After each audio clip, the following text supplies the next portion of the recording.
నమస్తే, నా పేరు Shivaji. Welcome to our channel. Subrahmanya Swamy అని చెప్పి ఒక ఫేమస్ తమిళనాడు లాయర్ ఒక ఆయన ఉన్నాడు. ఆయన ఇప్పుడు వైఎస్ఆర్సీపీ వాళ్ళ ట్రాప్లో, ఇప్పుడు కాదు ఎప్పుడో ట్రాప్లో పడ్డాడు. ఎందుకంటే ఆయన బీజేపీలో ఆయనకి రాజ్యసభ ఇవ్వలేదని చెప్పి సో ఈ వైఎస్ఆర్సీపీ వాళ్ళని పట్టుకున్నారు. సో వైఎస్ఆర్సీపీ వాళ్ళు అప్పట్లో ఈయనకు రాజ్యసభ ఎంపీగా పంపిస్తామని చెప్పి ఆశ చూపించి, అప్పట్లో వైవి సుబ్బారెడ్డి గారికి కొంచెం క్లోజ్గా ఉండేవాడు. వైవి సుబ్బారెడ్డి గారికి కావచ్చు, మన చెవిరెడ్డి భాస్కర్ రెడ్డి గారికి బాగా మిత్రత్వం ఏర్పడింది వీళ్ళ మధ్య. సో ఇప్పుడు కల్తీ నెయ్యికి సంబంధించి మొదట్లో ఈ నెయ్యి కల్తీ జరిగిందన్నప్పుడే సుప్రీంకోర్టులో ఆయన కేసు వేస్తే అప్పుడు మొట్టికాయలు తిన్నాడు. ఇప్పుడు అది కాకుండా ఇప్పుడు ఫ్రెష్గా మొట్టికాయలు తిన్నాడు. సుప్రీంకోర్టులో మరొక్కసారి జగన్మోహన్ రెడ్డి గారికి ఎదురు దెబ్బ తగిలింది. అదేమిటంటే విచారణ కమిటీ ఏర్పాటు సబబే. సో విచారణ కమిటీ ఒకటి వేశారు మన స్టేట్ గవర్నమెంట్ ఆ లడ్డు కల్తీ వ్యవహారానికి సంబంధించి. సో ఒకవైపు సుప్రీంకోర్టు నియమించినటువంటి సిట్ దర్యాప్తు చేయగా, మరి ఈ విచారణ కమిటీ ఎందుకు ఏర్పాటు చేశారు, దాన్ని రద్దు చేయాలని చెప్పి సుబ్రహ్మణ్య స్వామి దగ్గర మన వైఎస్ఆర్సీపీ వాళ్ళు ఏపించినటువంటి కేసు ఏదైతే ఉందో ఆ కేసును కొట్టివేయడం జరిగింది. సో మరొక్కసారి మొట్టికాయలు పడింది. సో కోర్టులో మొట్టికాయలు తినడంలో వైఎస్ఆర్సీపీ పార్టీ ఏదైతే ఉందో అది ప్రపంచ రికార్డు సాధించిందని కూడా చెప్పుకోవచ్చు. అదేమి సిట్ దర్యాప్తు పరిధిలోకి రాదు. కల్తీ నెయ్యి కేసులో సుప్రీంకోర్టు స్పష్టీకరణ, సుబ్రహ్మణ్య స్వామి వేసిన పిటిషన్ డిస్పోజ్. సో సుబ్రహ్మణ్య స్వామికి జ్యూస్ అయిపోయి చాలా రోజులు అయిపోయిందని బీజేపీ వాళ్ళు పక్కన పెట్టేసింటే, ఆ జ్యూస్ అయిపోయినటువంటి ఎంటీ బాటిల్ని తీసుకుని వచ్చి వీళ్ళు రాజ్యసభ ఇస్తామని చెప్పి ఆయన్ని ప్రలోభ పెట్టి ఈ విధంగా వాడుకుంటా ఉన్నారు. అయినా కూడా మొట్టికాయలు పడతానే ఉంది.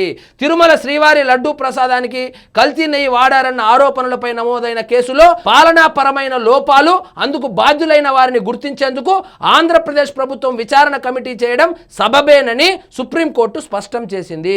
ఒరే నాయన, కల్తీ జరిగింది, అసలు నెయ్యే వాడలేదు, దానికి సంబంధించి ఏం పాలనాపరమైన లోపాలు, అందుకు బాధ్యులైన వారిని గుర్తించేందుకు రాష్ట్ర ప్రభుత్వం ఒక కమిటీని ఏర్పాటు చేస్తే ఆ కమిటీని రద్దు చేయమని చెప్పి పిటిషన్ వేస్తావా? నీకు అసలు తలకాయ పనిచేస్తా ఉందని చెప్పి ఆ పిటిషన్ని డిస్పోజ్ చేయడం జరిగింది.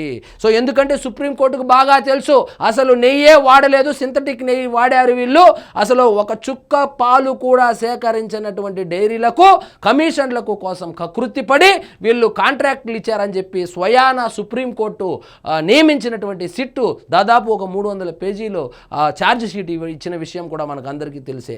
అందులో భాగంగానే సుబ్రహ్మణ్య స్వామి వేసినటువంటి పిటిషన్ని డిస్పోజ్ చేసింది. సో ఎందుకంటే అదేమి సుప్రీంకోర్టు నియమించిన సిట్ దర్యాప్తు పరిధిలోకి రాదు అని చట్ట ప్రకారం 2 విచారణ ప్రక్రియలు కొనసాగవచ్చునని పేర్కొంది.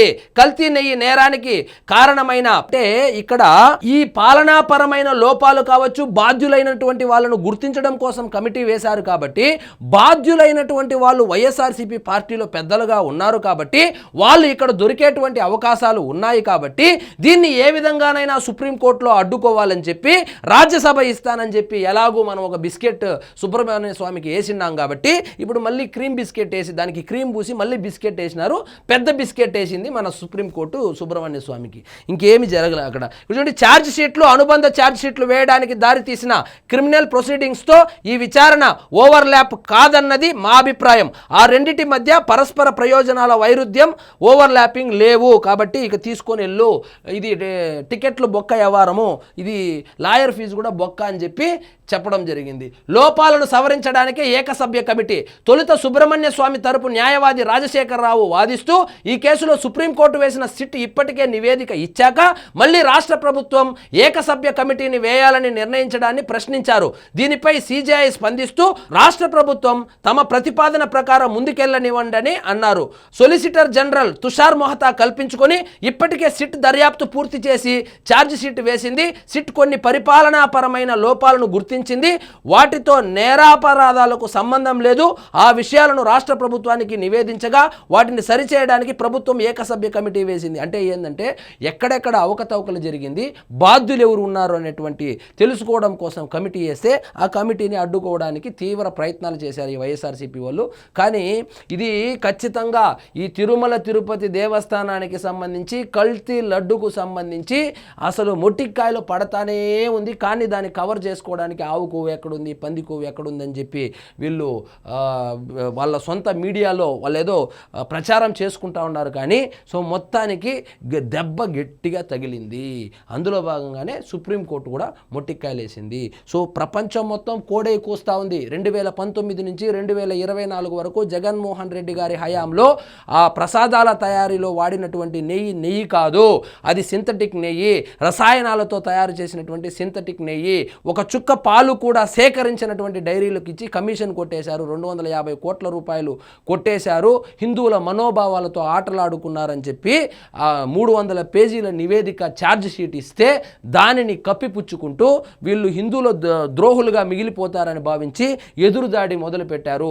ఆ ఎదురుదాడి ఏ విధంగా జరుగుతుందో మనకు అందరికీ తెలిసే. నిన్నటికి నిన్న అక్కడ క్యూ లైన్లో ఎవరినో పాము కొరికేసిందని చెప్పి ఆ అసత్య ప్రచారాలు మొదలుపెట్టారు. ఆ తర్వాత ఆ బాధితులే ముందుకొచ్చారు. టీటీడీ ఎంప్లాయీస్ వచ్చి పాము కొరకలేదు, ఏమీ కొరకలేదు అని చెప్పినా కూడా ఇప్పటికీ కూడా పాము కొరికేసింది అని చెప్పినటువంటి పోస్టులు ఏవైతే ఉన్నాయో అవి ఇంతవరకు వీళ్ళు డిలీట్ చేయలేదు.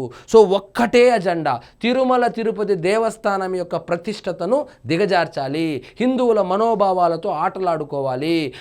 అక్కడ ఏదో జరిగిపోతా ఉంది, అక్కడ ఎవరో నమాజ్ చేసినారని చెప్తారు, అక్కడ మెయిన్ ఎంట్రన్స్ యొక్క కీ ఏదైతే ఉందో, ఆ గర్భగుడి యొక్క కీ ఏదైతే ఉందో అది TV5 విలేకరి చేతిలో ఉందని, అదేవిధంగా అక్కడ గోవులు చనిపోయాయని, నిన్నటికి నిన్న లడ్డులో అంట దారం వచ్చిందంట. సో రకరకాలుగా అసలు మాజీ ఎమ్మెల్యే కరుణాకర్ రెడ్డి గారు అసలు ఇదే పని పెట్టుకున్నాడు. ప్రతిరోజు ప్రెస్ మీట్ పెట్టడము, తిరుమల తిరుపతి దేవస్థానం యొక్క ఆ పవిత్రతను అపవిత్రం చేసే విధంగా ఆయన నోటికి వచ్చింది మాట్లాడడము ఆయన మనం గమనిస్తూనే ఉన్నాం. సో ప్రజలు గమనిస్తూ ఉన్నారు, ముఖ్యంగా హిందువులు గమనిస్తూ ఉన్నారు.